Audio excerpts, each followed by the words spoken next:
Bagnag sa Pilipinas at tuyen dagiti kang runan adamdamag diti PTV Cordillera. Magatang matenti 29 pesos tunggal kilo abagas iti Kalinga babaen iti panangijaya ti National Irrigation Administration Cordillera. Magatang itinaso abagas dagiti karaman iti marginalized sector. Ada report ni Iril Signao ti PIA Cordillera.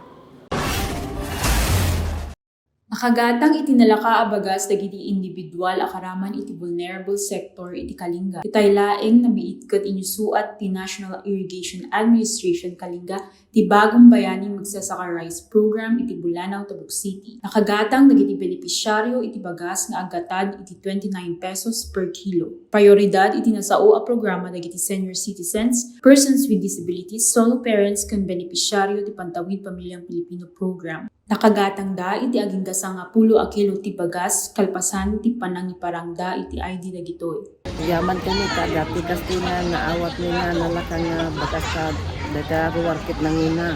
Dakto nga kulong da iti tao.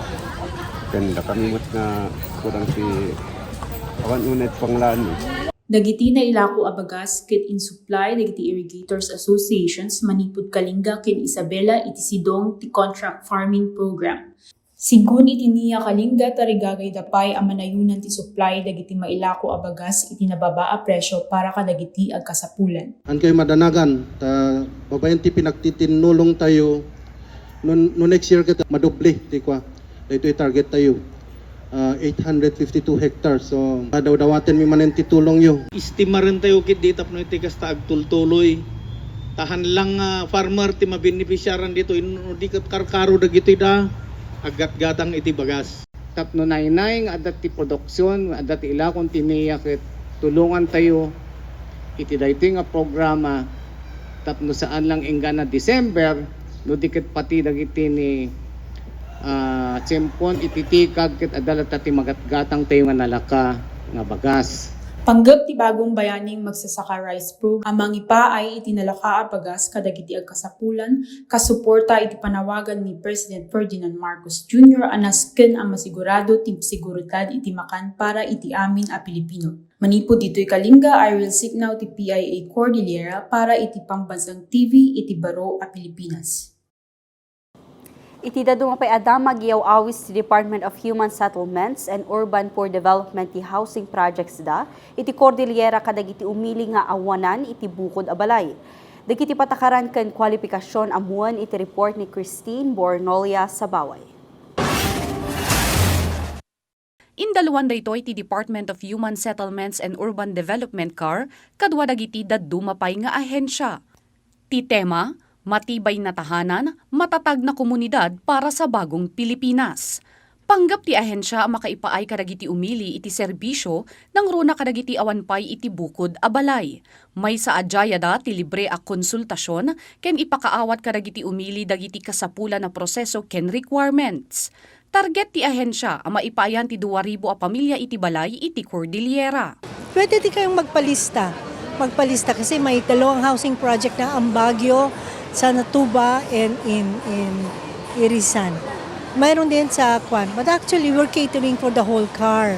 Agarop iti talugasot nga individual tinagparehistro ken interesado a nag-apply para iti housing project. May sa ditoy ni Erica Mendoza, may sa kadagiti kaubingan a nag-aplikar. Sa 4PH po na program po ng government ngayon, and interested po ako kasi isa po ako sa mga wala pang bahay dito, and gusto kong magkaroon ng chance na mapabilang po dito sa program po ng gobyerno. Kinunana, adakkel nga oportunidad daytoy gaputa saan nga amin ket addaan ti kabaelan na gumatang iti bukod a balay. Ni Julie de la Cruz, nabayagan nga agnanaed iti syudad. Maragsakan daytoy iti nasao a programa ti gobyerno. I would like to invite po everybody na try nyo pong pumunta rito to attend po sa mga ganitong gatherings para po kahit paano po magkaroon rin tayo ng sarili nating bahay in the future. Inlawlawag ti ahensya a rent-to-own house ti maipaay kadagiti umili. Tumulong da tapno makabael dagiti umili a madaan ti bukod da abalay.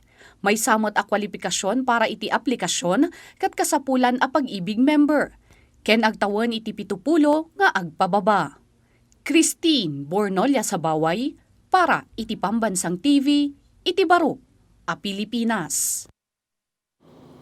Dagiti kang runan adamdamag diti PTV Cordillera, i-like, i-follow ken nag-subscribe iti social media platforms ti PTV Cordillera, ti Facebook, TikTok ken YouTube. Para iti PTV balita ngayon sa probinsya, Siak, ni Audrey Villena, na Imbagnal daw.